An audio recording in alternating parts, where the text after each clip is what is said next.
Hey, Zedorog here, coming to another video review, and today I'll be taking a look at Deluxe Class Roadbuster from the Dark of the Moon movie toy line. Start things off here, you have him in his vehicle mode. I don't know the model of vehicle. I'm assuming it's a Chevy.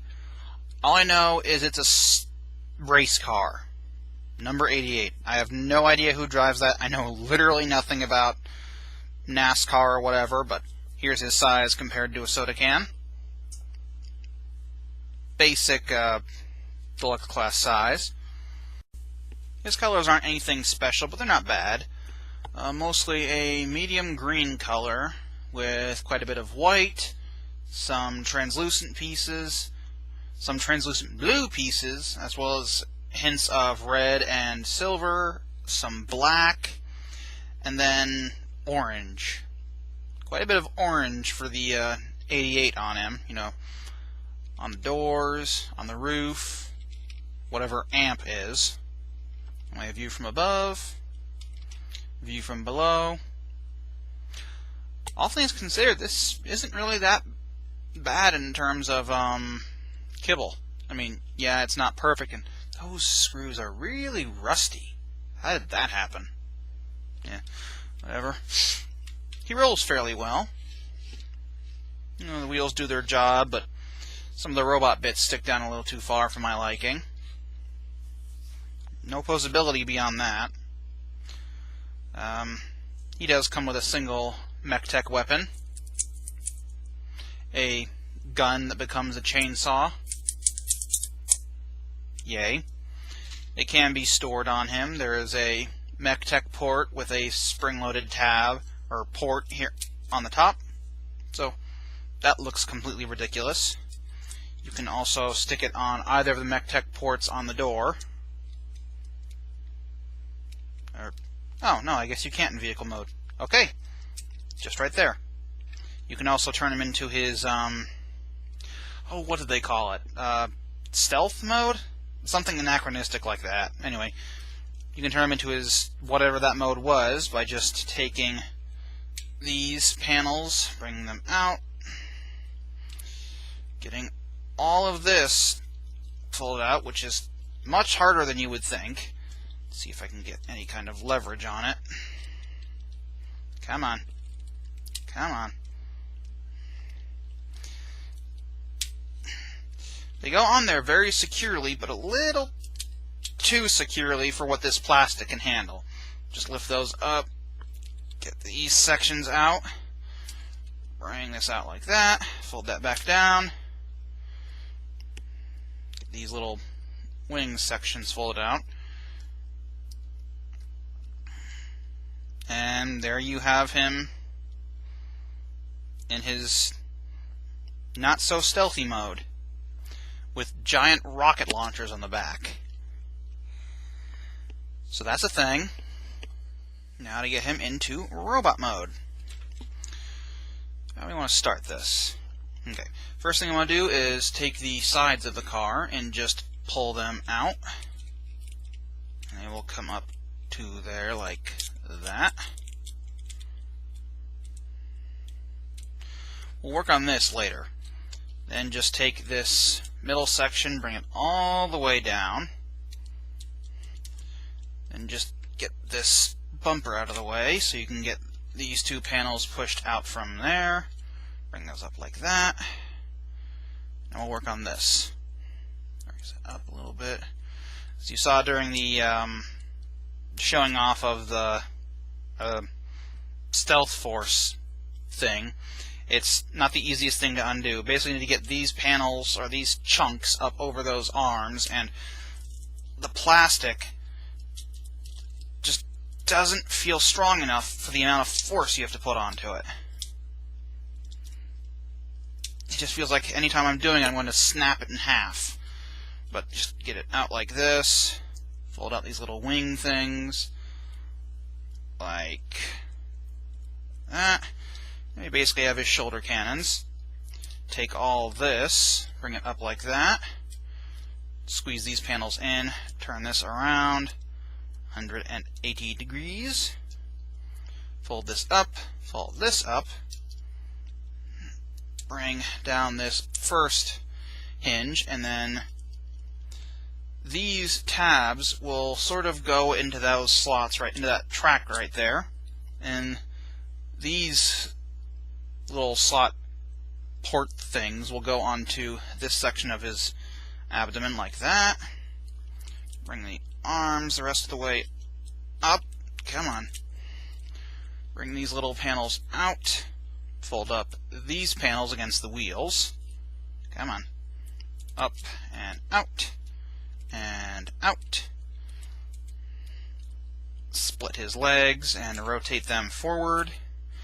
Get these little panels and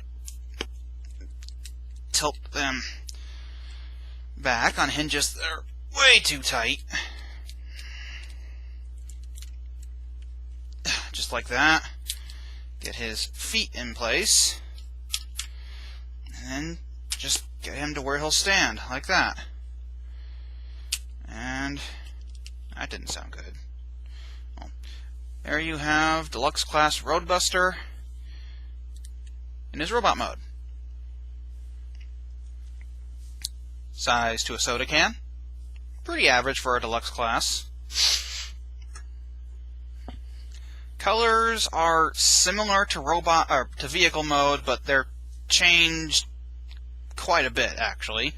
There's still all that dark green, the white, the silver, the orange, the translucent blue, and the red, but there's now a whole lot of a medium dark gray, for all of his robot bits just thrown on there. It doesn't look too bad, honestly. Got quite the shell backpack going on. I like the trusses here on his legs. That's kind of a neat detail to me. View from above and from below.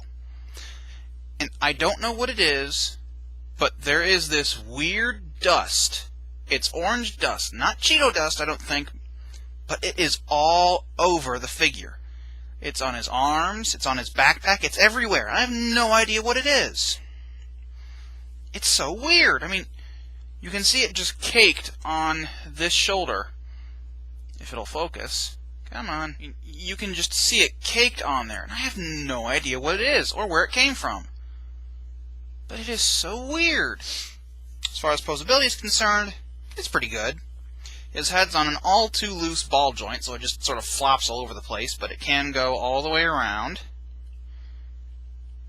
Can't go up very far due to his mullet. Can go down pretty far, though. And can tilt side to side. His shoulder launchers are on hinges here and here, so they can kind of do whatever you need them to. So, however you want those posed. Arms can go all the way around at the shoulder if you get everything out of the way. They can go that far out. There is some rotation at the just above the elbow, but you have to bend the arm to use it, which is a bit unfortunate. But the arm can bend just under 90 degrees. The hands are molded in place. Nothing at the waist. Legs can go forward that far. Can't really go back at all.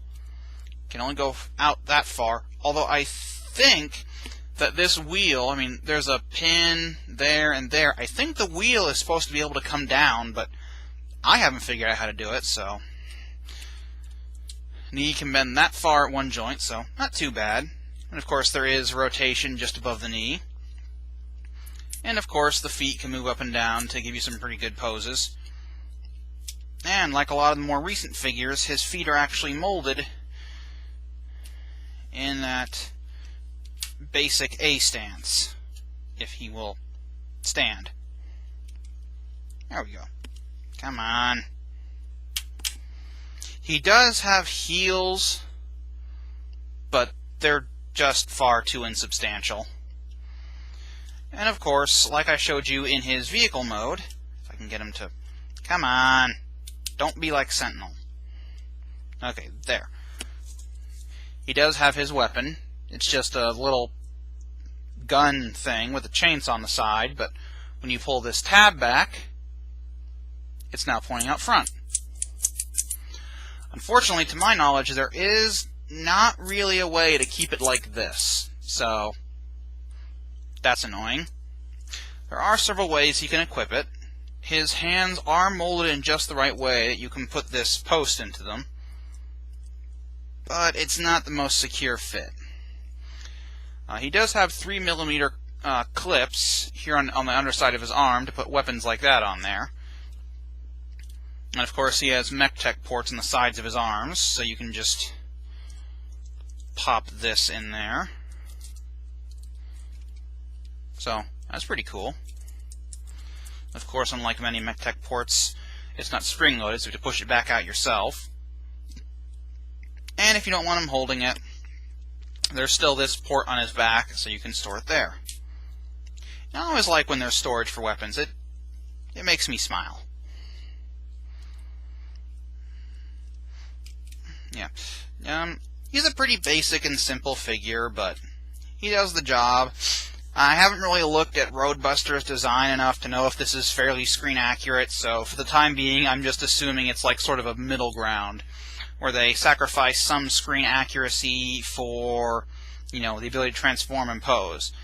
But given what they've done in the recent movie toy lines, I can't be too sure of that. But that's been my review of Deluxe Class Roadbuster from the Dark of the Moon movie toy line.